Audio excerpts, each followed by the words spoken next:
Hello my lovely subscribers, మీ అందరికీ ఒక good news అయితే తీసుకుని వచ్చాను. ఖచ్చితంగా అయితే మన వీడియోని అలాగే మన ఛానల్ని సబ్స్క్రైబ్ చేసుకోండి. మీకు ఇలాంటి లేటెస్ట్ వీడియోస్ అయితే అప్లోడ్ చేస్తూనే ఉంటాను. ఇప్పుడైతే కంటెంట్ అయితే వెళ్ళిపోదాం.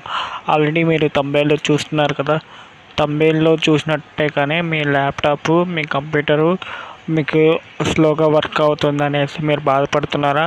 చాలాసార్లు మీరు కొన్ని యాప్లు పెట్టి అది ఇబ్బంది పడింటారు. మొన్న ల్యాప్టాప్లోనే మన కంప్యూటర్లోనే ఈ ఫీచర్స్ అయితే ఉన్నాయి.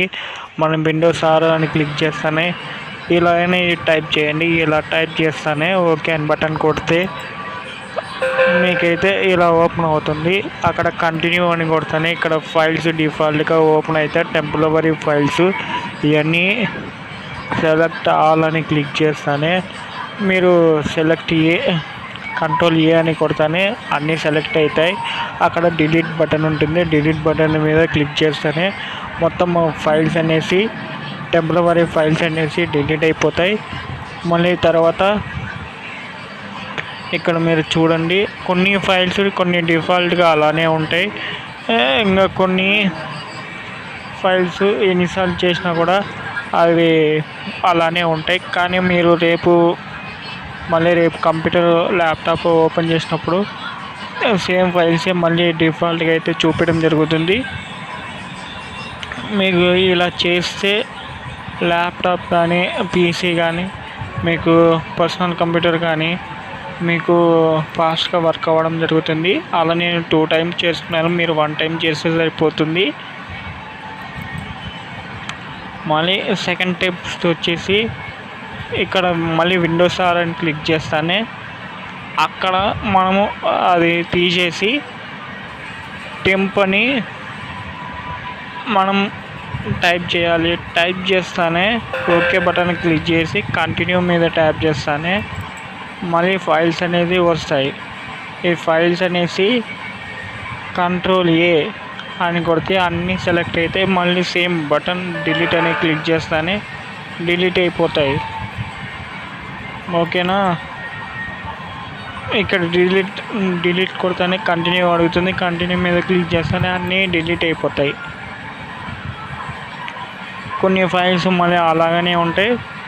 మళ్ళీ రిటర్న్ అగైన్ మళ్ళీ కొడితేనే కొన్ని ఫైల్స్ అనేది డిలీట్ అవుతాయి. ఇదంతా ఏం ప్రాబ్లం ఉండదు. ఇవన్నీ టెంపరరీ ఫైల్స్ మన ల్యాప్టాప్లో కానీ మన కంప్యూటర్లో కానీ చేసినప్పుడు ఇలా ఉంటాయి. టెంపరరీగా మనకి ఇవన్నీ మనం క్లీన్ చేసుకుంటే మన i3 ప్రాసెసర్ కానీ i5 కానీ i7 కానీ ఇలాంటి మనం తక్కువ వర్షన్ వాడిన వాళ్ళ అంతా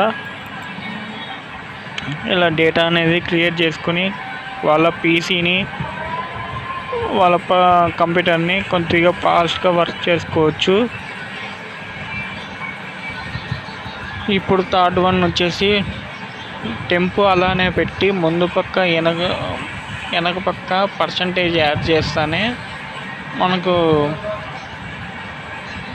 పర్సంటేజ్ అనేది యాడ్ అవుతుంది. నేను జస్ట్ టెంపు కొడదాన్ని మళ్ళీ ఏమైనా వస్తుందేమో అని చూసిన పర్సంటేజ్ కొట్టి మళ్ళీ ముందు పక్క నేను పర్సంటేజ్ యాడ్ చేస్తానే ఇలా అయితే యాడ్ అయింది. మళ్ళీ సేమ్ మనం కంట్రోల్ కొట్టి అన్ని ఫైల్స్ అనేది సెలెక్ట్ చేసుకొని డిలీట్ అని కొడితేనే మన ఫైల్స్ అనేసి డిలీట్ అయిపోతాయి. డిలీట్ అయిపోతానే మనం మళ్ళీ బ్యాక్ వచ్చేసి మనం యాజ్ యూజువల్గా వర్క్ చేసుకోవచ్చు. ఈ వీడియో మీ అందరికీ నచ్చితే మన ఛానల్ని సబ్స్క్రైబ్ చేసుకోండి, మీ ఫ్రెండ్స్కి కూడా షేర్ చేయండి.